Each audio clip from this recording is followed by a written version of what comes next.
Magandang araw po. Sana po'y nasa mabuti kayong kalagayan. Ako po ulit si Obet. At meron na naman po tayong kwentong ibabahagi sa inyo. Ito po ay naganap sa totoong buhay. Ang kwentong ito ay nangyari sa lalawigan ng Bicol. Ito po ang kwento. Ako nga po pala si Eliazar, o mas kilala sa tawag na Nonoy. Tubong Bicol ako, at dito ako ipinanganak at nagkaroon ng muwang sa lugar namin, partikular na sa Albay. Lumaki ako na mulat na ako sa mga kwento ng mga kahiwagaan at mga kababalaghan. Dahil sa lugar namin nun ay talagang wala pang kuryente at hindi pa abot ang aming lugar, lalo pat bako-bako pa ang daan at talagang bundok pa mismo ang patungo sa aming sityo. Kung kaya't ang naging libangan namin ay ang pakikinig ng mga kwentong kababalaghan at mga katatakutan mula yun sa aming lolo. Kaming mga magkakapatid at magpipinsan ang palaging magkakasama, lalo na kapag tapos na ang gawain sa bukid. Bago matulog, sama-sama kaming mga bata ang nakikinig. Nakakasama din namin ang iba pa naming mga kaibigan na halos kamag-anak na rin ang turing namin. Sa lugar namin na yun ay talagang halos lahat kami ay magkakaanak, kung kaya't parang ganun na rin ang turingan namin sa isa't isa. Halinhina naman sa pagkukwento ang mga matatanda sa amin tungkol sa mga iba't ibang uri ng kwento. May mga patungkol sa mga aswang, sa mga mangkukulam, mga mambabarang, at iba't ibang uri pa ng mga kababalaghan na talagang nakapagpanindig ng aking balahibo at nagbigay sa akin ng matinding takot. Ngunit ang pinakagusto kong nagkwento ay ang isa sa aming lolo, si Lolo Mudi. Siya ang nakababatang kapatid ng aming lolo. Kung sa bagay, lahat naman ng mga kwento ng aming mga lolo at lola ay magaganda. Subalit, yung kay Lolo Mudi ang mas nagbigay sa akin ng makapanindig balahibong pakiramdam. Hindi naman dahil sa hindi nakakatakot ang ibang nagkwento, kundi dahil ang kwento naman na iba ay nakakatakot din. Ngunit bukod dun, si Lolo Mudi, nung kanyang kabataan daw, ay isa ring antingero.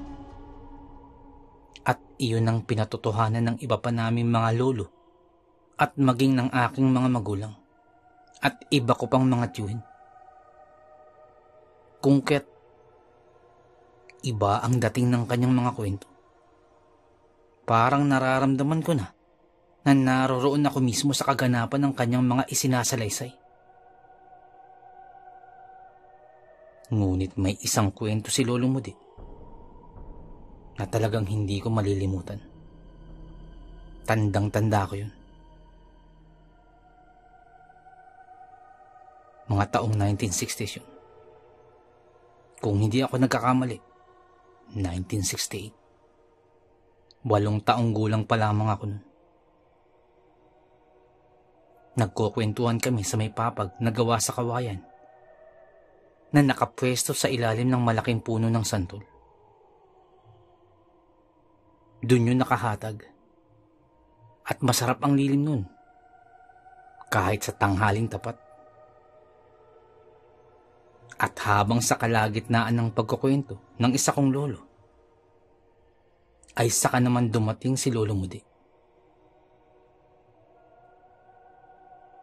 Kung kaya't pagkatapos magkwento, ay si Lolo Mudi na ang nagsalaysay. Mga apo, may kukwento ako sa inyo. Naniniwala ba kayo sa pinakamalakas na tao sa buong mundo? Bungad pa ni Lolo Mudi. Kung kaya't samot-saring sagot ang nakuha ko sa aming mga pinsan. Iba-ibang kanilang mga sagot. Kanya-kanya. Opo, Lolo Mudi. Si Mang Estong, yung mga ngaso, tingin ko siya yung pinakamalakas sa buong mundo. Sigaw ng mga pinsan ko na mas matanda sa akin. Si Mang Estong ay kalugar namin. Subalit, doon siya nakatira sa may kabilang bahagdan ng bundok. At kilalang kilala namin siya dahil sa laki ng kanyang pangangatawan. Marahil yun ang dahilan kung kaya't nasabi ng aking mga pinsan ang mga bagay niyon. Kung sa bagay, ako din ay sumasang-ayon sapagkat napakalaki talaga ng katawan ni Mang Estong. Nakita ko pa yun na nagbuhat ng puno ng saging. Siya lamang mag-isa. Napakalakas. Iniisip nga namin na baka may taglay na anting-anting si Mang Estong dahil sa lakas nito. Maya-maya pa'y nagpatuloy na sa pagkukwento si Lolo Mudi. Alam nyo ba mga apo, nung maliit pa lamang ako, mga kasing laki siguro ako ni Nonoy. Tandang-tanda ako, mga 7 taong gulang ako nun. May naging bisita kami nun.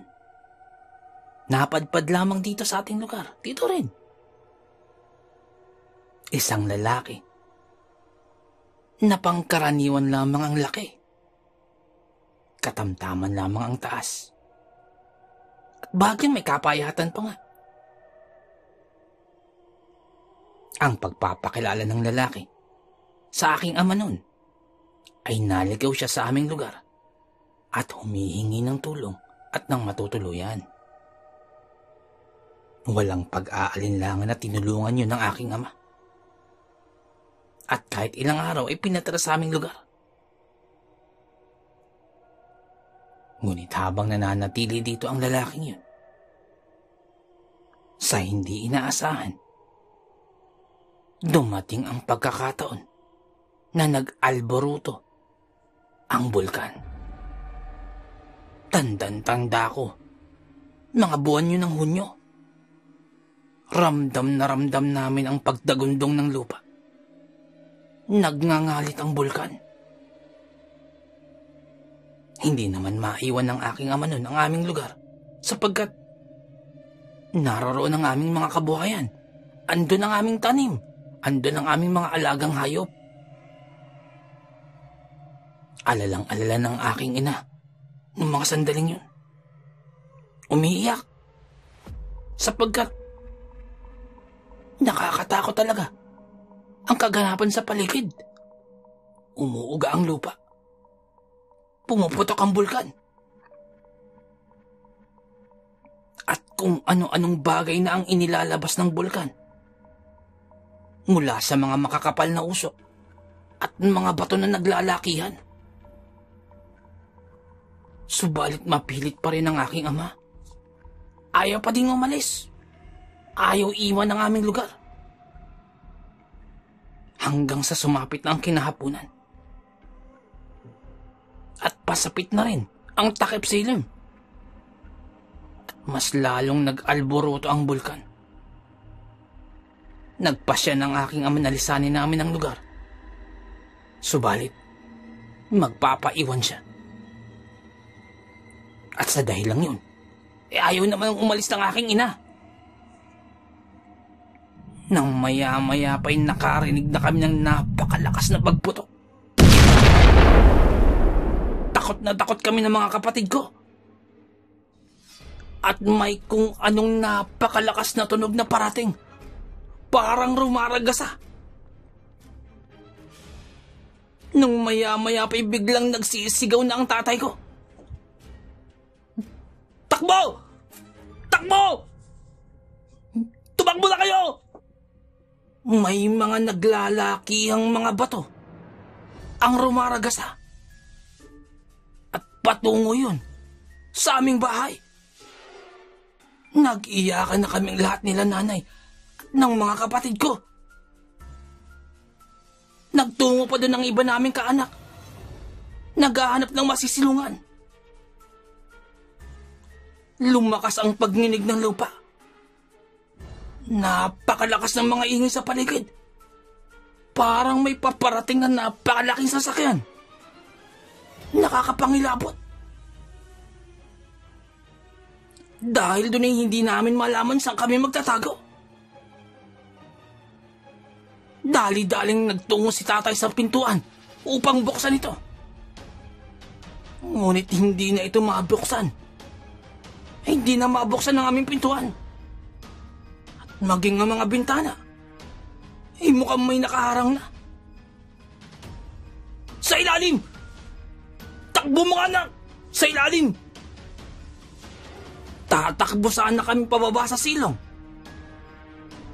Nang wala na kaming ibang matakbuhan pa.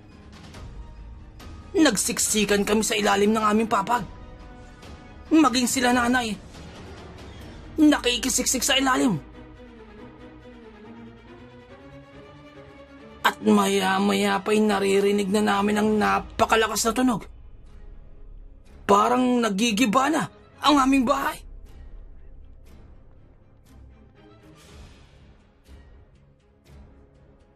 Wala na akong makita pa. Biglang dumilim ang paligid. Pakiwari ko'y magugunaw na ang mundo. Nung maya-maya pa'y bigla kaming nakarinig ng napakalakas na pagsabog.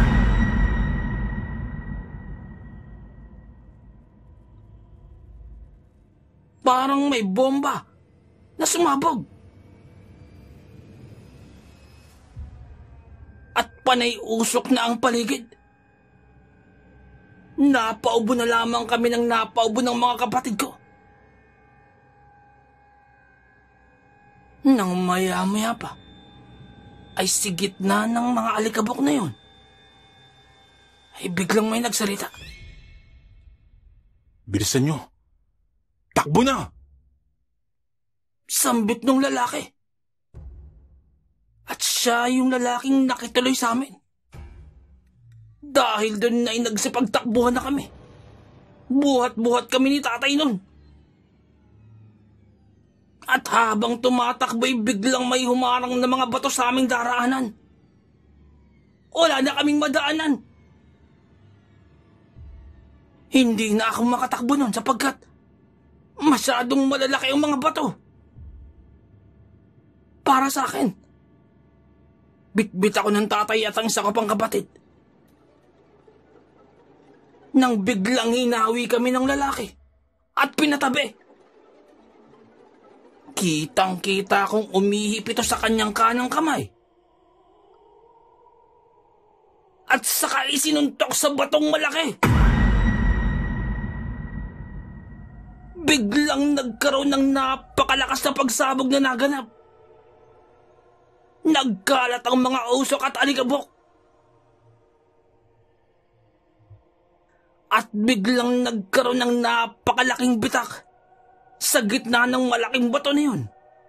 Dahilan upang mahati ito sa gitna at magkaroon ng puwang na maaari naming madaanan. At sa laki ng puwang sa gitna nun, ay nagkasya kaming lahat sa gitna upang makalabas kami, buong pamilya at iba pa naming kaanak. Naisalba kami ng lalaking yun. At ang aming buong pamilya. Arian, ayun yung sa inyong lolo. Pinsan namin yan. Siyang makakapagpatunay. Maging ang aming bahay. At kasama na riyan ang aming alagang hayop. Nag-iyakan ng aking mga magulang ng mga sandaling yun. At biglang napaluhod dahil sa pasasalamat sa Diyos. Sa sobrang tuwa at nakaligtas kaming lahat. Makalipas lamang ang ilang minuto, ay unti-unti na ring kumalma ang paligid.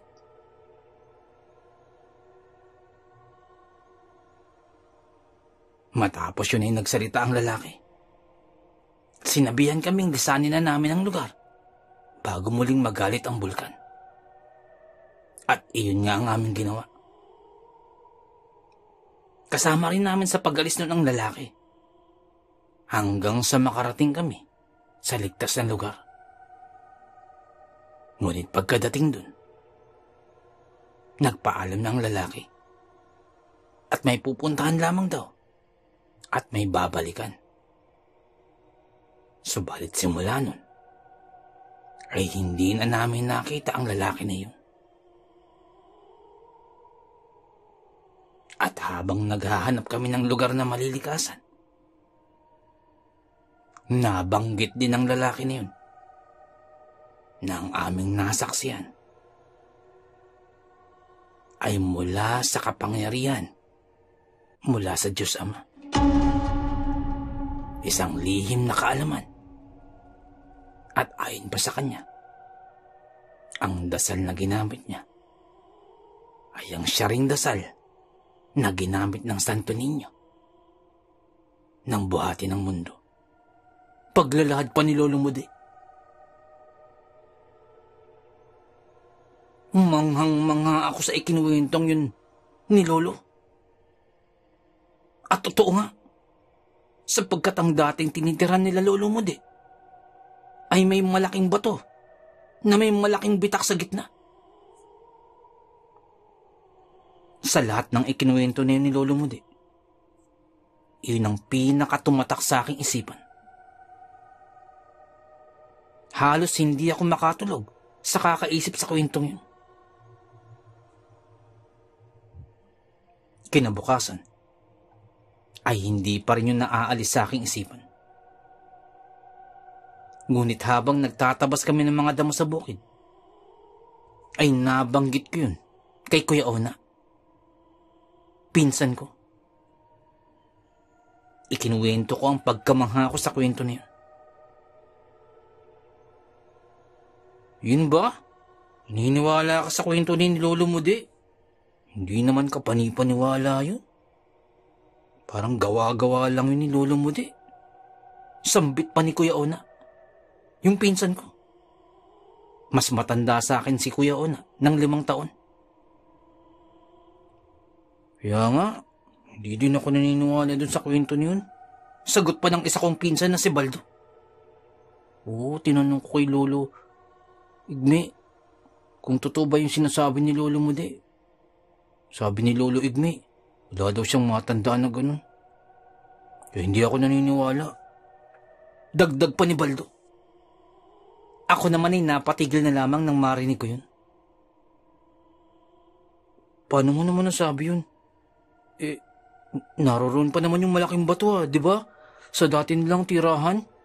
Nakita niyo rin naman yun, di ba? Malaking bato na may bitak sa gitna. Sambit ko pa.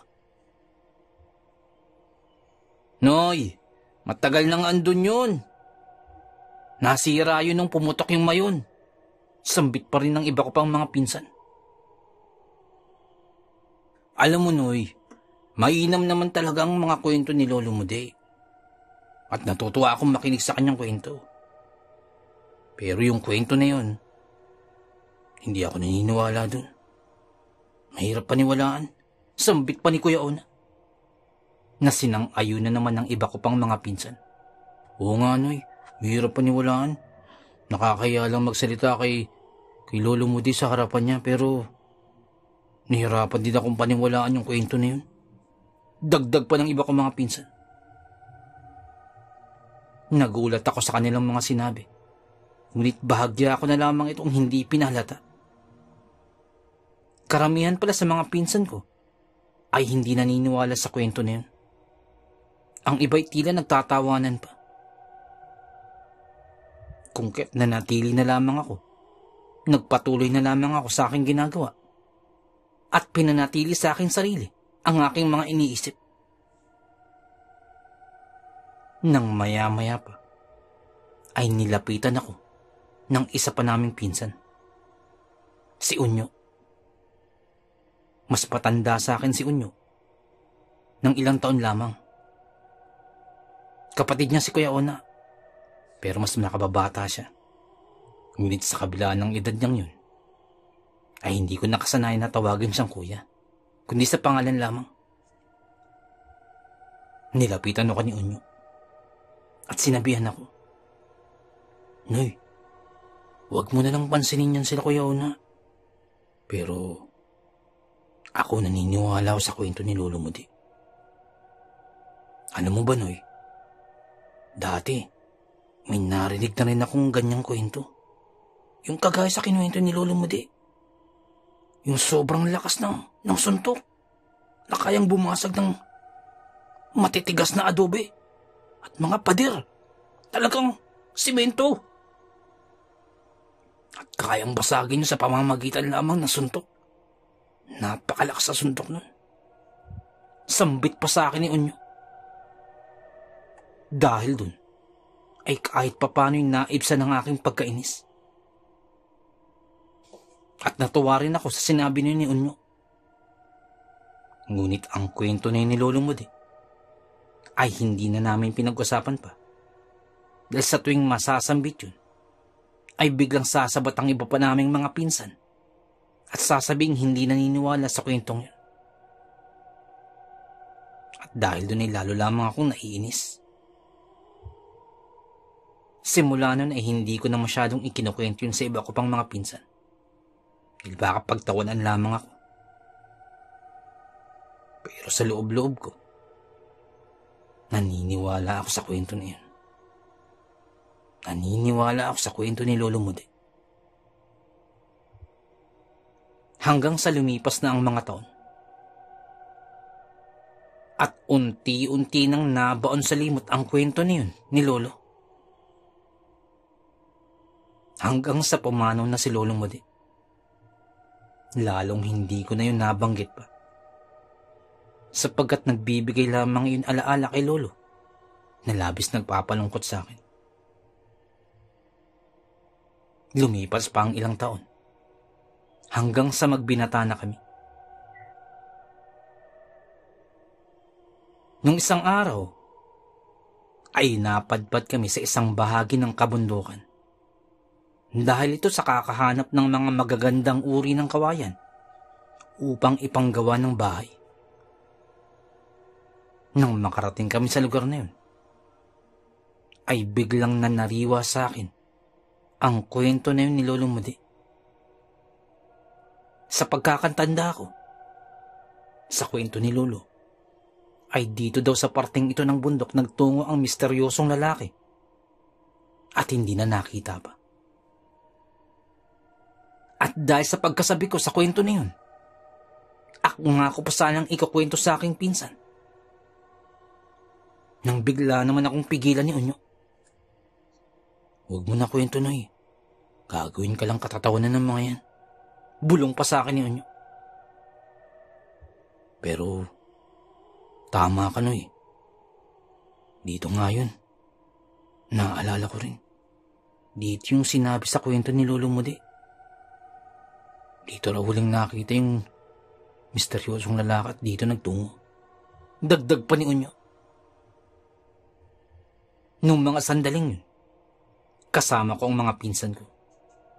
Kasama din namin nun ay si Kuya Ona. Siya yung nangungunang hindi naniniwala sa kwento ni Lolo Mudi.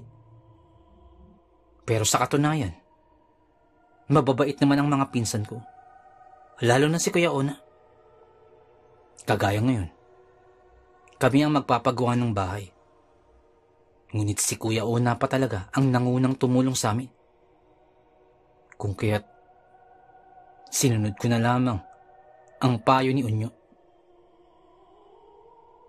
Habang naghahanap kami ng mga kawayan, ay nakakita kami ng isang magandang uri ng kawayan.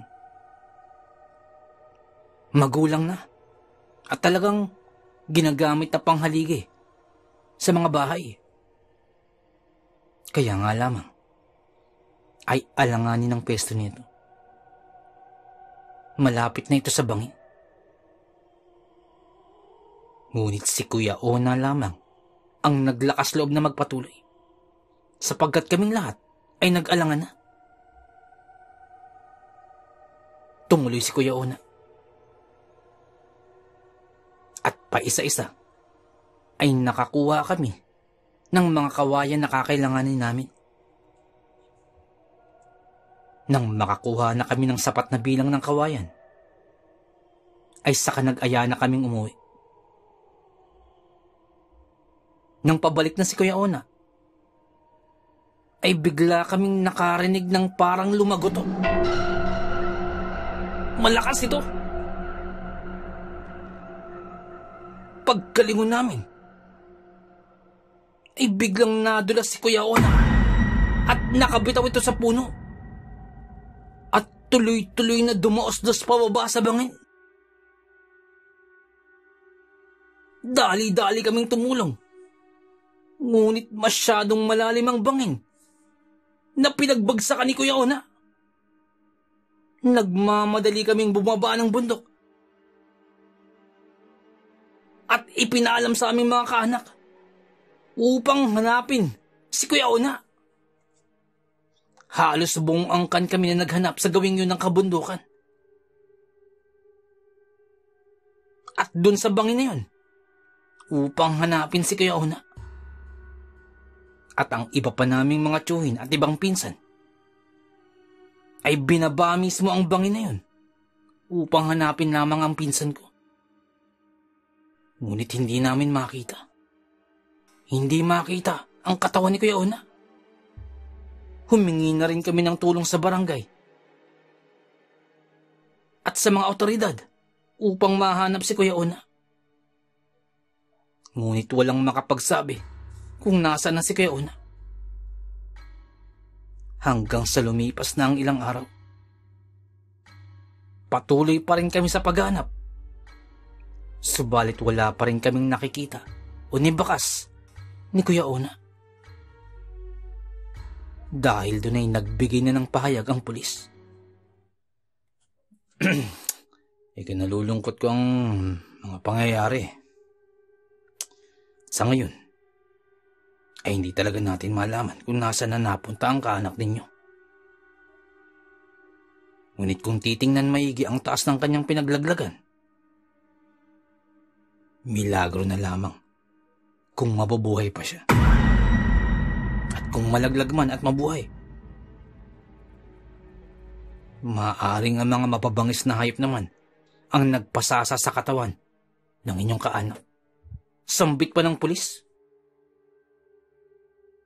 Pagkadinig namin nun ay lalo kaming pinanghinaan ng loob. Subalit hindi pa rin kami tumigil. Iyak ng iyak ang mga magulang ni Kuya Ona at ang kanyang mga kapatid.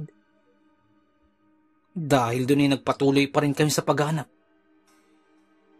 Hanggang sa lumipas na ang isang linggo. Ngunit wala pa rin kaming nakikita. Ni katawan ni Kuya Ona ay hindi na matagpuan.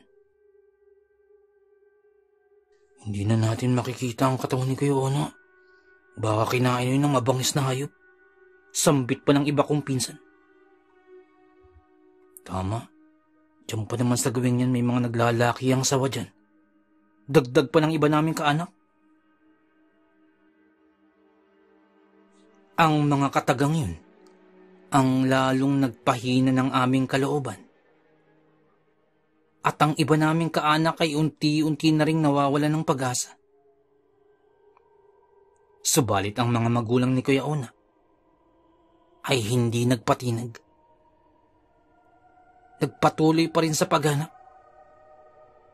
Bagamat pinanghihinaan na rin ang kalooban. Dahil doon ay tumulong pa rin kami sa paghanap. Hanggang sa lumipas ang ilang linggo pa. At hanggang sa lumipas na ang buwan. Makalipas ang halos 2 buwan, ay nagpasya na kaming tumigil sa paghanap.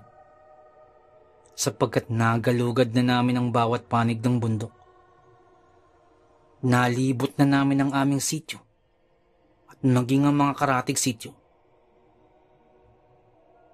Hanggang sa sumapit na ang kaarawan ni Kuya Ona. Sa pagkakaalala ko, ito ang kanyang 20 taong gulang na kaarawan. Subalit hindi pa rin nakikita kung nasaan siya. Maging ang bakas ng kanyang katawan ay hindi matagpuan.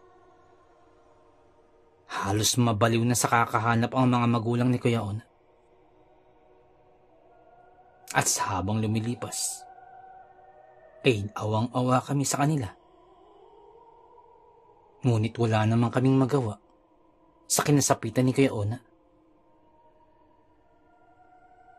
Pinilit naming manumbalik ang dating sigla ng aming sityo. Subalit, sa tuwing makikita ko ang mga magulang ni Kuya Ona, ay parang may kurot sa aking puso na nagbibigay sa akin ng matinding kalungkutan. At ang mga ganong pangyayari at ganong pagkakataon ay nagpatuloy sa araw-araw. Hanggang sa isang araw ay nagulantang na lamang kami. Sapagkat nasa harapan na ng bakuran ng kanilang bahay si Kuya Ona.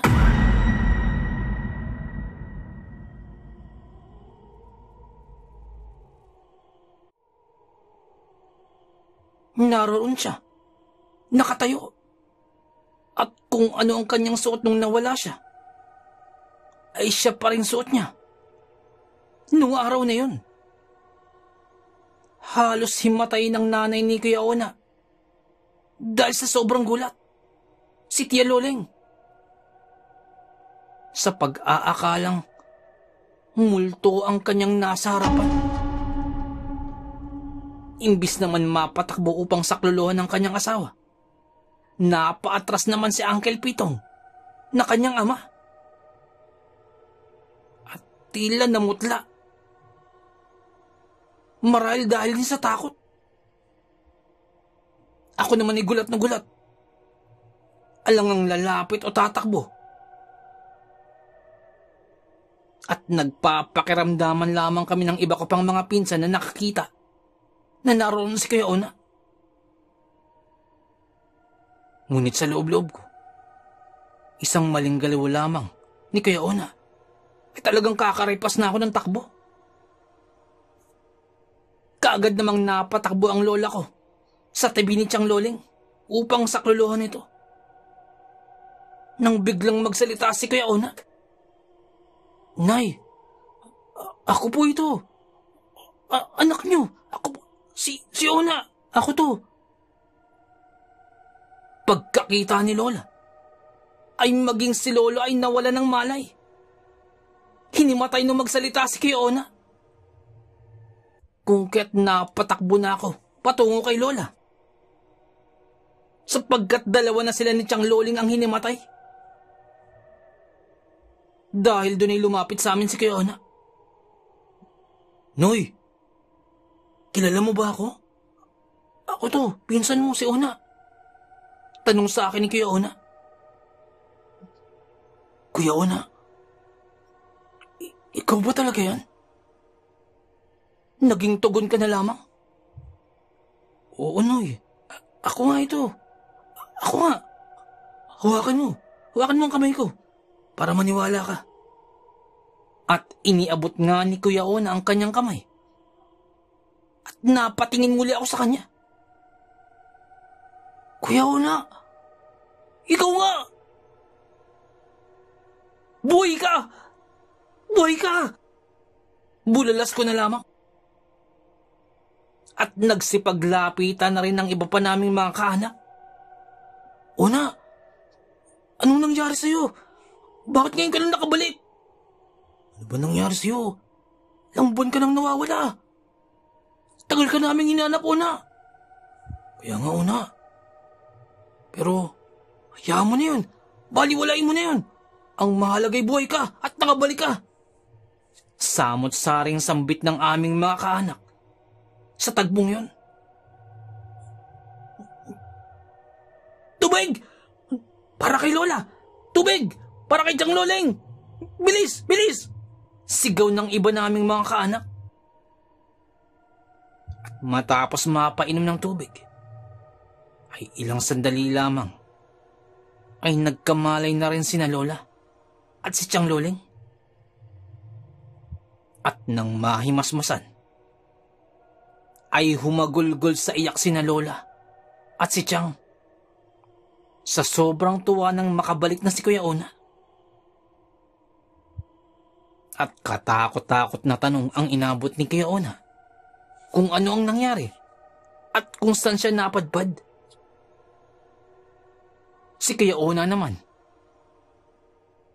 ay tila hindi makapagsalita dahil sa dami ng katanungan. Mamaya na nga yung mga tanong niyo niyan. Ona, Apo, kumain ka na ba? Mukhang gutom na gutom ka. Huwag mo munang intindihin niya mga tanong sa'yo. Kumain ka na muna. Pumasok ka muna ng bahay at kumain ka na muna. Alok pa ni Lola. Kaya nga pula, gutom na gutom po ako. Tugon ni Kuya Ona. At saka pinatuloy na sa bahay ni Lola si Kuya Ona.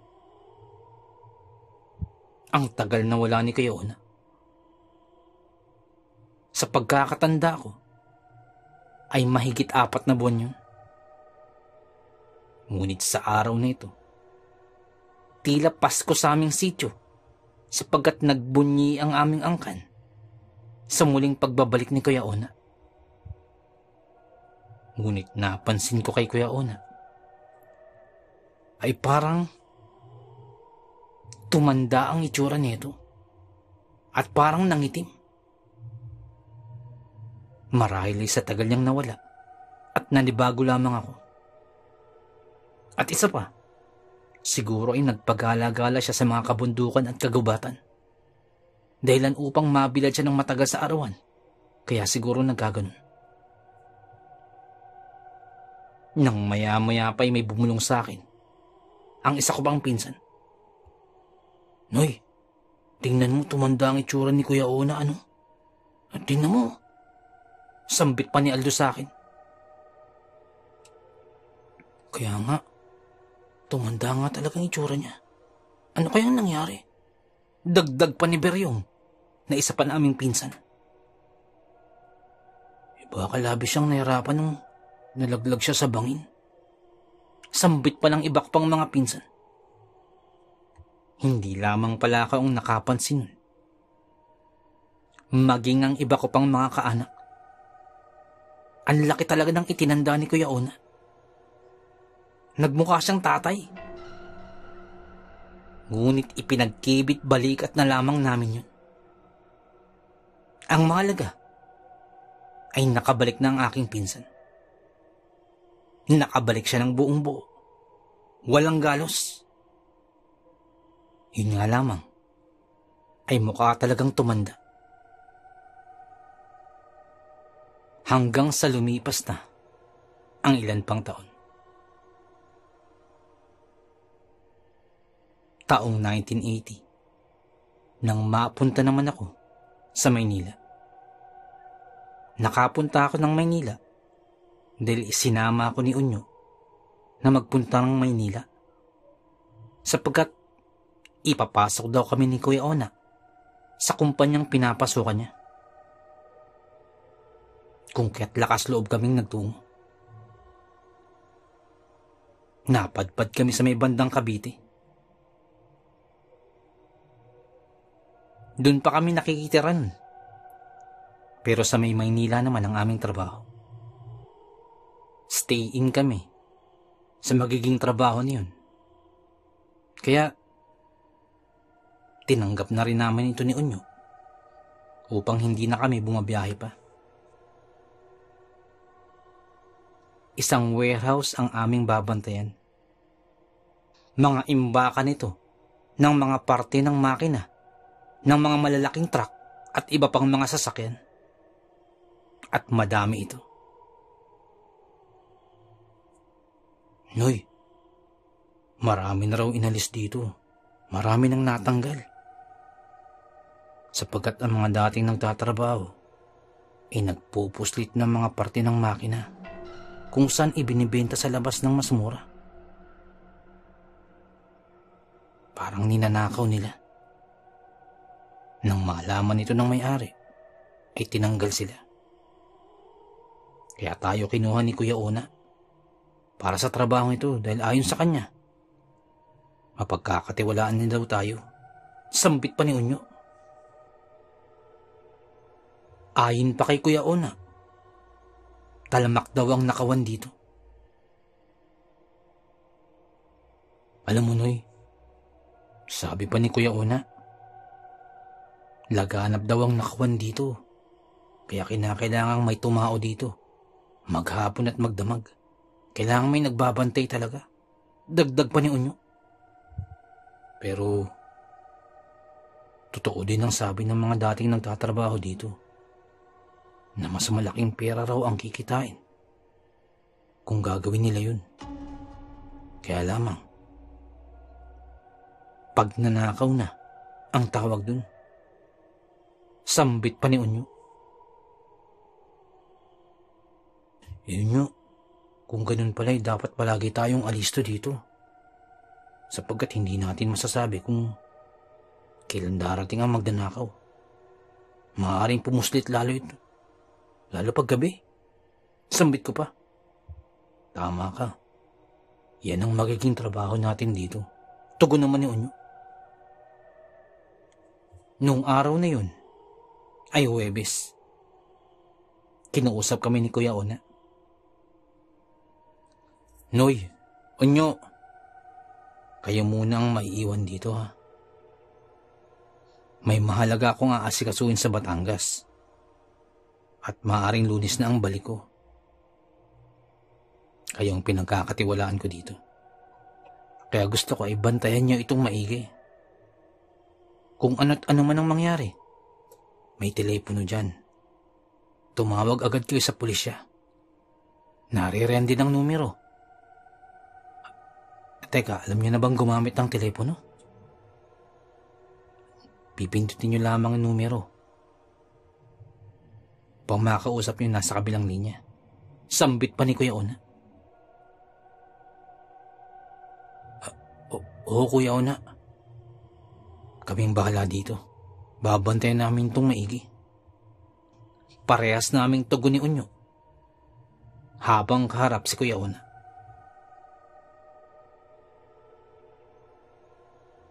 Unang gabi, ay wala naman kami naging problema. Maayos naman ang paligid. Ngunit hindi kami nagpakakampante. Nagbantay kami magdamag ni Unyo. Kinabukasan, ay bumili ako sa may isang tindahan. Ngunit medyo malayo ito sa pwesto ng aming pinagtatrabahuhan. Subalit ito lamang ang tindahan na meron dito. Pagkabili ko, tinanong ako ng tendero. Boy, diyan ka ba nagtatrabaho? Diyan, sa warehouse? Tanong sa akin. Opo, bago lamang po ako eh. Tugon ko. Bago ka pala. Alam mo ba, karamihan ng umaalis dyan, laging nasasangkot sa pagnanakaw, sa pagpupuslit ng gamit. Kawawa naman yung may-ari. Sambit pa ng tindero. Ganun po ba? Bago lang po kasi ako eh. Hindi ko po alam yung nangyayari dyan. Tugon ko na lamang. Yan ang balita dito, boy. Madalas nakikita yan ng mga taga rito. At yung huling gumawa niyan dyan, sa sobrang awa namin taga rito, ay isinuplong namin sa pulis. Ngunit hindi nahuli. Nakataka sila. Masyadong may ilap. Sambit pa ng tindero. Grupo yan sila. At marami. Ang nagdanakaw dyan ay hindi lamang iisa. Dagdag pa ng tindero. Pagkabalik ko sa aming pinagtatrabahuhan, ay sinabi ko agad yun kay Unyo. Yun na nga yung sabi ni Kuya Ona sa atin. Dapat talaga maging aliso tayo rito. Wala dapat tayong ibang pagkakatiwalaan. Sa tingin ko, mukhang kasabwat din yung ibang nagtatrabaho dito. Bulong pa sa akin ni Unyo. Kung kaya't ganun nga ang ginawa namin. Sa araw ay nagtatrabaho kami. Subalit sa gabi naman ay nagmamatyag kami sa paligid. Kung kaya't puyat din ang inabot namin. Halos nakakatulog na ako sa araw dahil dun. Ngunit tinitiis ko na lamang. Ngunit kinagabihan ay talagang antok na ako. Nagkape na ako ng ilang beses at sobrang tapang pa. Subalit pagpatak ng 12:00 ng gabi, ay parang may nakasabit na mabigat sa aking talukap. At napapapikit na ako nang hindi ko namamalayan sa sobrang antok. Ginising na lamang ako ni Onyo dahil nakakatulog na pala ako. Ngunit maya-maya pa, ay maging si Onyo ay nakakatulog na rin. Kung kaya't ginigising-gising ko ito. Ang tahimik naman ng paligid. At talaga namang nakakapang-anyaya. Ang sarap matulog. Nang unti-unti ay napapapikit muli ako. Unti-unti ay parang hinihili na ulit ang aking isipan. Nang bigla akong nakarinig ng paggalabog mula sa malaking gate sa bandang likuran. Bagya akong nagising. Ngunit kampante naman ako sapagkat alam kong may nagbabantay sa gawing yun. Dahil naroroon ang isa sa mga gwardya sa aming kumpanyang pinapasukan. Ngunit ganun pa man, ay tumayo pa rin ako upang tingnan ang likuran. Nang maya-maya pa ay bigla na lamang akong napabalikwas. Sapagkat ang mismong gwardya sa likuran ang siyang nagpapasok sa hindi bababa sa 6 na katao. At siya pa ang nagturo kung saan dadaan. Dahil doon ay bigla akong nagsisigaw. Wala nang kung ano-ano pang pumasok sa aking isipan. Nang bigla akong nakaramdam ng malakas na paghampas sa aking likuran. Napadapa na lamang ako bigla. At natagpuan ko na lamang ang aking sarili. Nakasadlak sa sahig. At tumanggap ng sunod-sunod na sipa. Halos mawalan ako ng malay. At nararamdaman ko na lamang na tinatalian ako sa aking mga paa at kamay.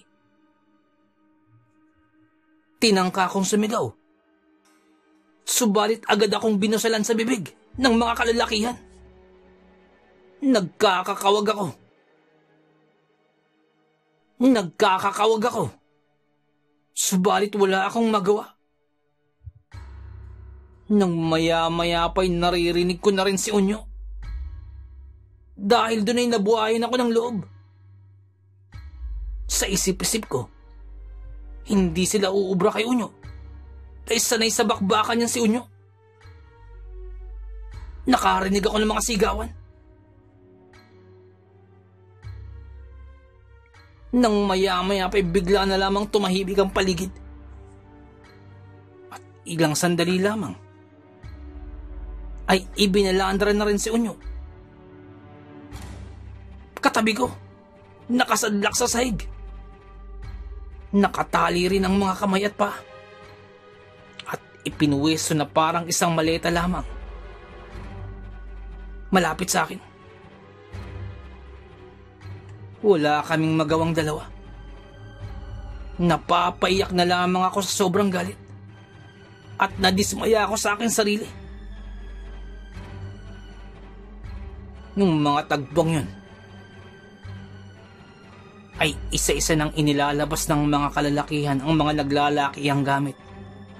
Mga spare parts ng mga sasakyan. Ninanakaw na nila sa aming harapan. At tila napansin ng mga bandido na nakakita namin ang kanilang ginagawa. Kung kaya't napatigil ang isa dito at sabay turo sa amin. Ilang sandali lamang ay lumapit ang dalawa sa mga kalalakihan. Binitbit ako at saka tinadyakan. At saka inilagay sa isang kwarto. At doon ako ibinalandra. Maya-maya pa si Unyo naman ang inilagay sa kwartong pinaglagyan sa akin. At saka isinara ng mga ito ang pintuan. Dinig na dinig ko pa ang paglagapak ng pintong gawa din sa bakal at pagtaginting ng mga nagpipingki ang bakal, tanda ng ikinandado ang pintuan. Napakadilim ng kwartong yun. Wala akong makita. At lalong naglalabo-labo ng aking mga iniisip. Tinangka ako magsisigaw. Subalit halos hindi naman maunawaan ang mga salitang lumalabas sa aking bibig. Gawa ng binusalan nga ako. Ganon din ang nangyayari kay Unyo. Nagpupumiglas kami. Subalit masyadong mahigpit ang tali at alambreng ginamit na pangtali sa aming mga kamay at paa. Kahit anong pagpipidlag, ay hindi pa din makalagang tali. Naglilikha na nga ito ng sugat sa aking mga kamay at paa. Sa kakapiglas ko. Subalit wala pa rin.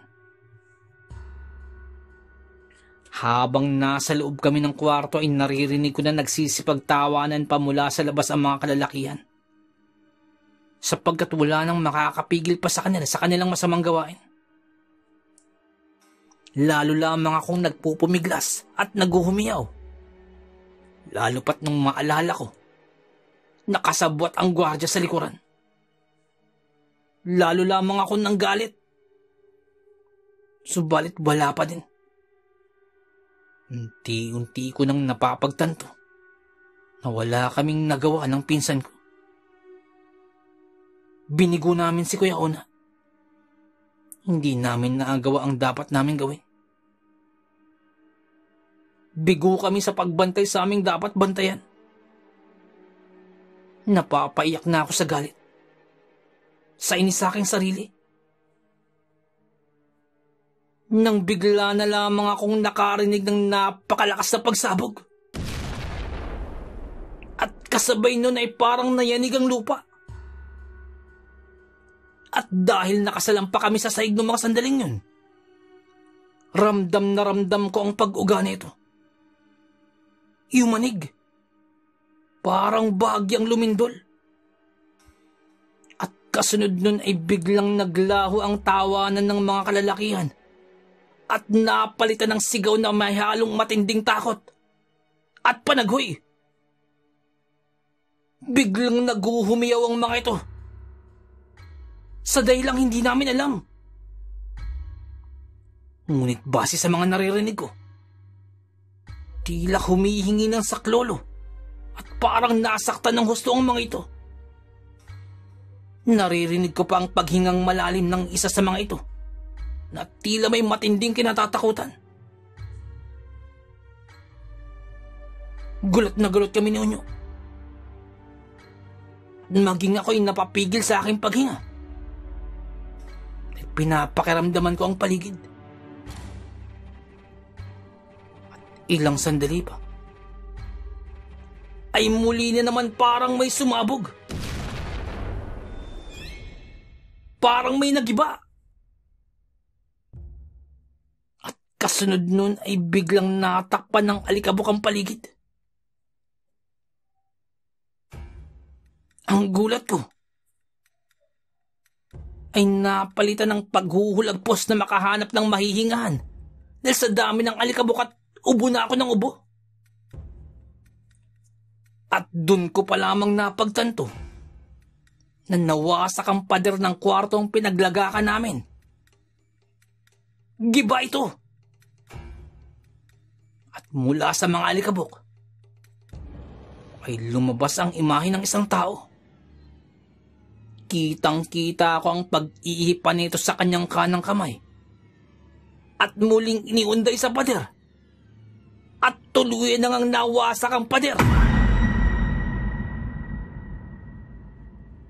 Nang hindi ko sinasadyang napabulalas ako.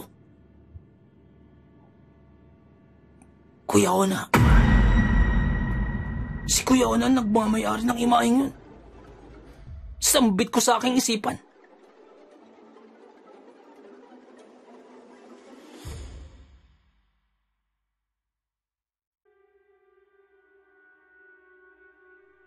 Ngunit nung mga sandaling yun, ay tila ibang-iba si Kuya Ona. Parang ibang-ibang kanyang tindig.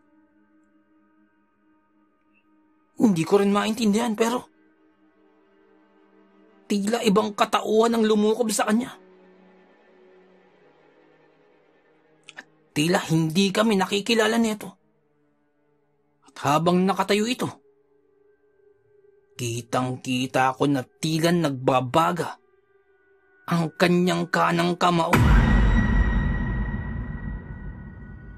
Bigla akong kinilabutan ng mga sandaling yun. At ilang sandali pa, lumabas muli si Kuya Ona. At nagkatinginan na lamang kami ni Unyo. Matapos lamang ang ilang minuto, ay muling bumalik si Kuya Ona sa pinaglagakan namin. Ngunit sa pagkakataong ito ay tila nanumbalik na ang kanyang pagkatao. Ibang-iba kumpara kanina. Agad kaming tinulungan ni Kuya Ona. Inalis at kinalaga ng mga tali sa aming mga paa at kamay. Hindi naman kami napinsala ng gusto. Sa mga pangyayari, maliban lamang sa katakot-takot na alikabok at ubong aming inabot. Kuya!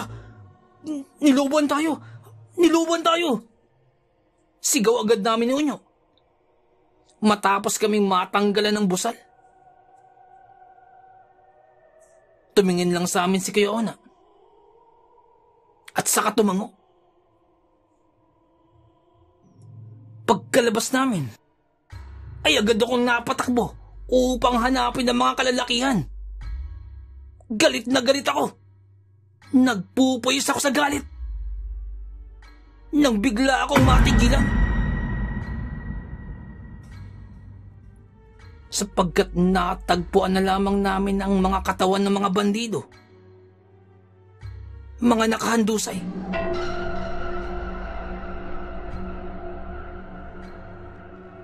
Halos lahat ay wala ng malay. At tila may napakatinding puwersa ang tumama sa kanila at nagsipagtalsikan. Maging ang gwardyang kasabot nila ay ganun din ang sinapit. Ngunit sa pagkakataong ito ay tila nakasabit pa sa gate ang gwardya. Dahil doon ay napatingin ako kay Kuya Ona. Sabagat wala akong nakikitang iba niyang kasama. Walang ibang tao sa paligid maliban lamang sa aming tatlo. Hindi ko alam kung anong eksaktong pangyayari, subalit nung nakarinig ako ng malakas na pagsabog at pagyanig sa lupa, ay tila napigilan na at nasupil na ang mga bandido. Nakakuyom pa ang kamao ni Kuya Ona Kitang-kita kong namumuti pa ang kamao nito. Gawa ng nadurog na konkreto at simento. Kitang-kita ko na ang kamao na yun ang ginamit niya sa pambasag ng pader. Biglang nagsipagtayuan ng mga balahibo ko sa katawan. Biglang nanumbalik sa aking alaala ang kwento ni Lolo Mude. Ang lihim na dasal na ginamit ng ninyo. Ang lakas na ginamit upang gumiba ng pader. Tila nagtayuan pa ng husto ang aking mga balahibo sa katawan. Hindi ko aakalain na masasaksihan ko ang pambihirang lakas na yun. Na narinig ko lamang sa kwento ni Lolo. Ilang sandali pa muli kaming hinarap ni Kuya Ona. Noy, Unyo, ayos lamang ba kayo? Ayos lamang ba kayo? Tango lamang ang aming itinugon bilang pagsang-ayon sa kanyang sinabi. Maraming salamat sa inyo. Dahil sa inyo, nahuli na natin ang mga salarin. Mga kawatan. Ang totoo niyan, nagkunwari lamang akong aalis at pinainan ko lamang ang mga kawatan na ito. Kung kaya't kayo ang pinatao ko dito. Salamat sa tapang ninyo. At laking pasalamat ko rin na hindi kayo napano. Sambit pa ni Kuya Ona. Matapos yun ay agad na kaming tumawag ng pulis.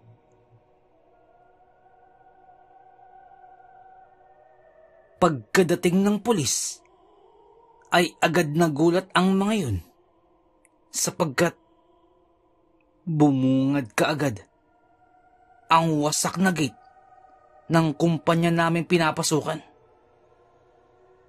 Malaki ang gate na yun at yari yun sa makapal na bakal. Ngunit nung mga sandaling yun ay nawasak ito at nagmistulang ni Yuping Lata. Bukod pa dun, ay may malalim na tungkab sa saig na para bang may sumabog na bomba. Ngunit bago pa man makapagtanong ang mga pulis, ay kaagad na naming itinuro ang mga kawatan. Ilang sandali pa'y nag-obserba ang mga pulis at tila takang-taka sa kung papanong nagkaroon ng malaking tungkab sa saig malapit sa gate. Wasak ang gate at durog din ang pader na malapit dito. Ano bang nangyari dito? Parang may sumabog na bomba. Bungad ng pulis. Isa-isa naman kaming tinanong ng mga pulis sa mga kaganapan. At sinabi naman namin kung ano ang naganap. Makalipas ang halos kalahating oras na pagtatanong, ay muling tinanong kami ng pulis at inisa-isa kami ni Unyo. Boy, tapatin mo nga ako. Ano ba talagang naganap dito? Tanong ng pulis sa akin. Yun nga po. Nilooban po itong warehouse. At sila po, yang mga yan. Sila po ang salarin. Sambit ko. Oo, naiintindihan ko yun. Pero, nakita mo naman eh. Kita mo, ang hindi namin maunawaan.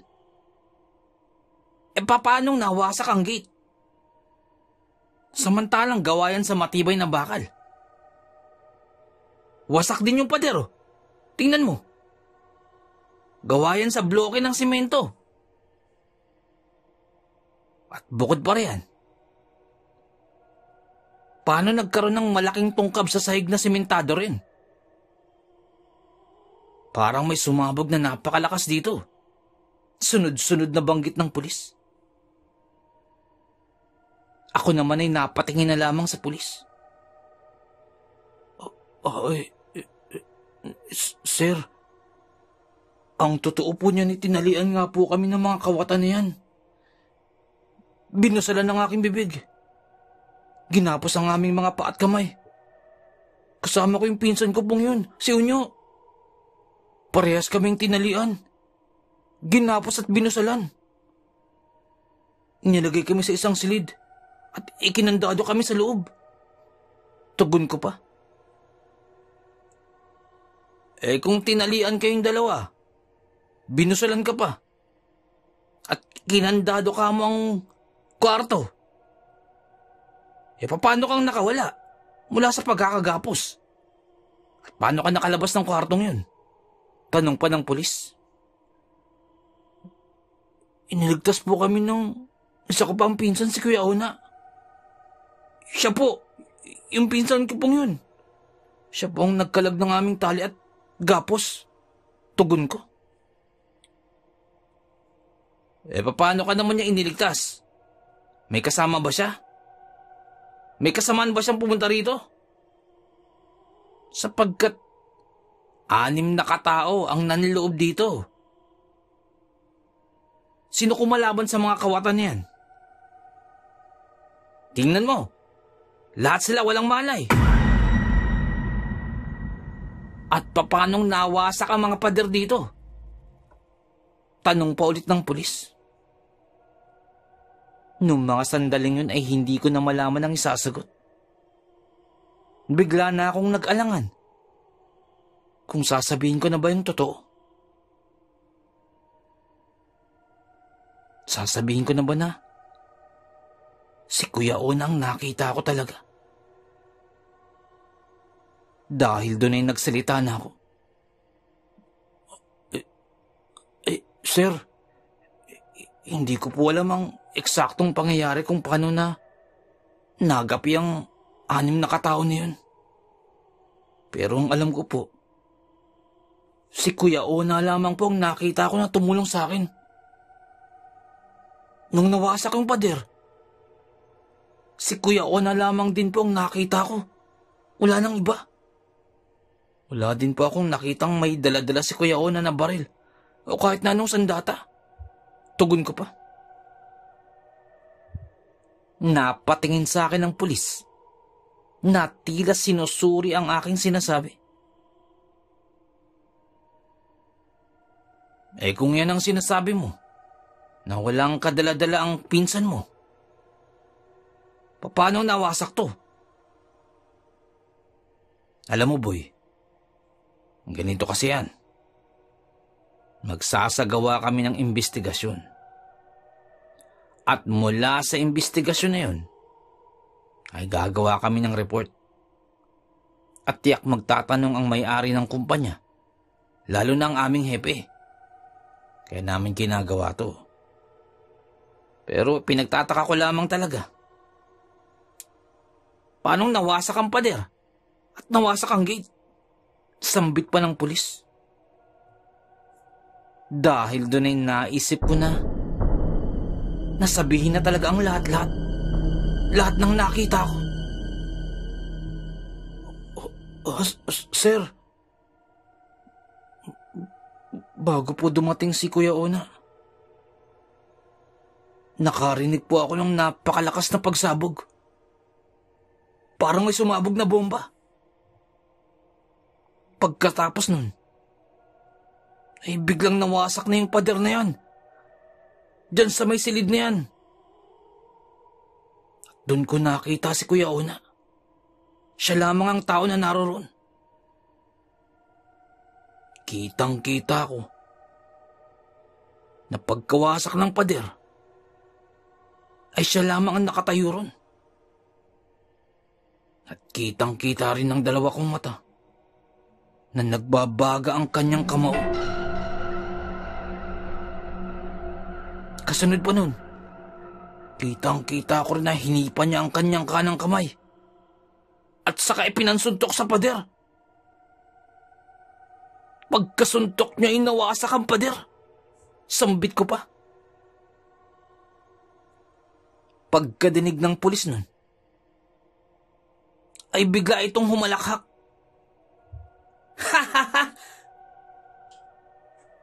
Alam mo, boy, baka masyado ka lamang natroma sa pangyayari. Baka masyado ka nabigla. O sige, ito na lamang. Ako na lamang ang bahala dito. Pero yung sinabi mo niyon, ang hirap talagang paniwalaan. At ang hirap ding ipaliwanag kung paano nangyari ito. Sambit pa ng pulis. Tinawanan lamang ako ng pulis. At hindi pinaniwalaan ang aking sinabi. Pero yun talagang aking nakita. Nang maya-maya pa'y bigla namang sumabat sa usapan si Unyo. Totoo po yun, sir. Yun din po ang nakita ko. Nagbabaga ang kamay ni Kuya Ona. May inihip siya sa kanyang kamao. At saka isinuntok sa pader. Dagdag pa ni Unyo. Napatingin muli ang pulis kay Unyo. At napangisipang lalo ito. Mga iyo, magpahinga muna kayo. Alam kong matindi ang pinagdaanan ninyo. Mukhang nauga ang inyong kaisipan sa kaguluhang ito. Nakausap na namin ang pinsan nyo, yung Ona. At ayon sa kanya, maayos naman ang kamao niya. At wala kaming nakikitang kakaiba. Sambit na lamang ng pulis. Matapos kaming tanungin ng isang pulis na yun, ay umalis na ito. Ngunit ilang saglit lamang, ay muli kaming binalikan nito. Ay, mawalang galang na sa inyo, boy. At sa'yo. Maaari ba kayong sumunod sa akin? Pinapatawag kasi kayo ng aming hepe. Sambit ng pulis. Dahil doon ay nagkatinginan kami ni Unyo. Wala ho kaming kinalaman sa nangyaring nakawan. Kami nga hong nagrabyado. Kami hong nagulpi. Sambit na lamang namin ni Unyo. Wala kayong dapat ikabahala. Alam namin na kayo ang biktima. May itatanong lamang si Hepe. May lilinawin lamang. At kasama ito sa aming trabaho. At pag-iimbestiga sa lugar. Sambit pa ng pulis. Dahil doon ay wala na kaming nagawa pa. At sumunod na lamang kaming dalawa ni Unyo. Makalipas lamang ang ilang hakbang, ay natatanaw na namin ang isang pulis na may kalakihan ng katawan. Matangkad. Nakatayo lamang at nakamasid sa mga nangyari. At may hawak-hawak din itong isang papel. At may hawak din itong isang radyo sa kabilang kamay. Pakiwari ko, ay siya na ang hepe. Lumapit ang pulis na tumawag sa amin sa lalaking iyon, habang nakasunod naman kami.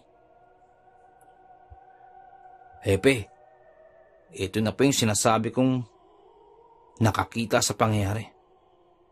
Silang dalawa. Sambit ng pulis, sabay turo sa amin. Sa isip-isip ko, tama nga ang hinala ko. Siya ang hepe. Tiningnan kaming dalawa ni Hepe at tila sinusuri ang aming pagkatao. Ilang sandali pa'y nagpakilala na ang Hepe sa amin ni Unyo. Magandang umaga sa inyo. Matanong ko lamang, ano ba talagang nangyari dito? Tanong ni Hepe sa amin. At muli ay inilahad namin ni Unyo ang mga pangyayari ayon sa aming nasaksihan. Walang labis, walang kulang. At kung ano ang sinabi namin sa pulis kanina, ay siya rin sinabi namin kay Hepe. Matapos naming ilahad, ay tiningnan lamang kami ni Hepe na parang sinisiyasat kung nasa matino ba kaming pag-iisip. Ilang sandali pa ay nagsalita si Hepe. Alam nyo, naniniwala ako sa inyo. Naniniwala ako sa sinabi ninyo. Ayon sa pagsusuri namin, wala kaming makuhang tris ng pulbura o bala man lamang. Wala din kaming nakitang bakas ng mga bomba at iba pang uri ng mga pampasabog o sangkap neto. Wala din kaming nakitang sunog mula sa kuryente o kung ano pa man.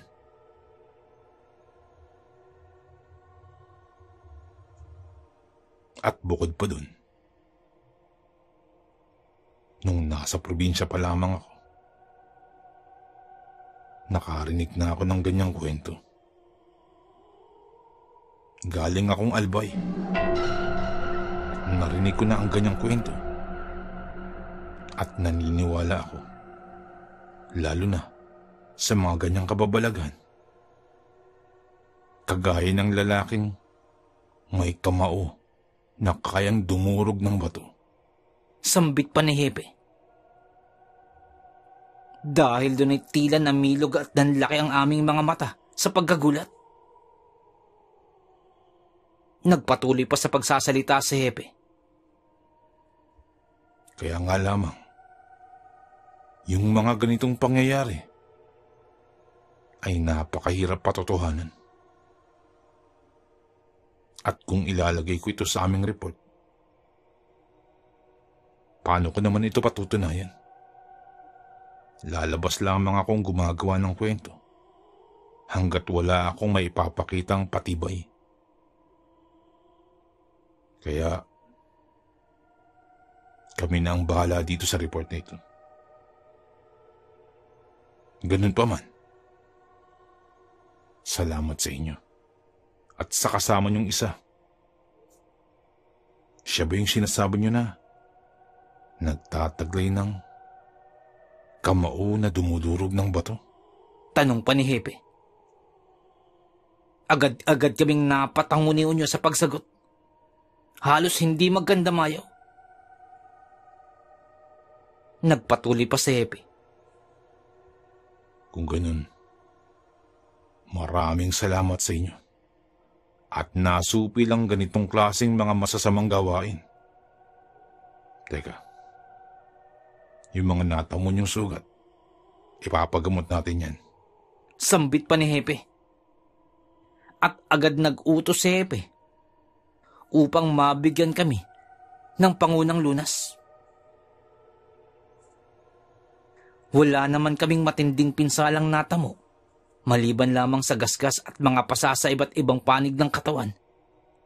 Ngunit bukod dun, ay maayos naman kami ni Unyo. Nasa kote ang grupo na nanluloob sa pinagtatrabahuan namin, kabilang ang lahat ng kanilang mga kasabwat na mga nagsisipagtrabaho din dun, kabilang na ang gwardya.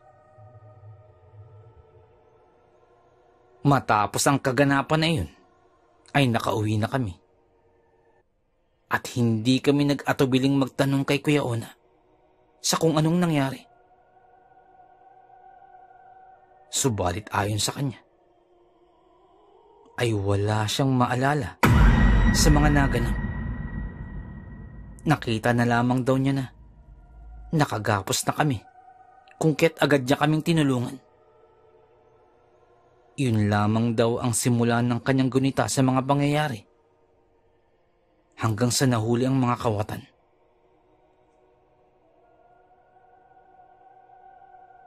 At dahil sa pasasalamat ng may-ari,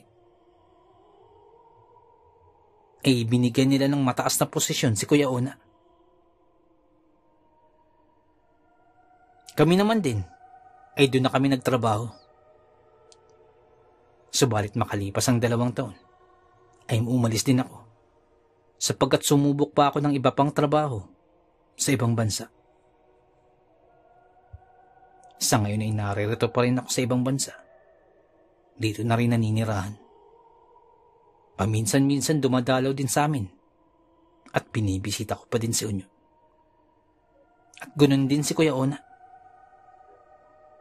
Nalihim na nagtataglay ng kamaong kumigiba ng pader. Napakahiwaga ng ating mundong ginagalawan. Napakaraming bagay ang mahirap ipaliwanag. Pero nagaganap. Hanggang dito na lamang po. Salamat sa pakikinig. Magandang araw po.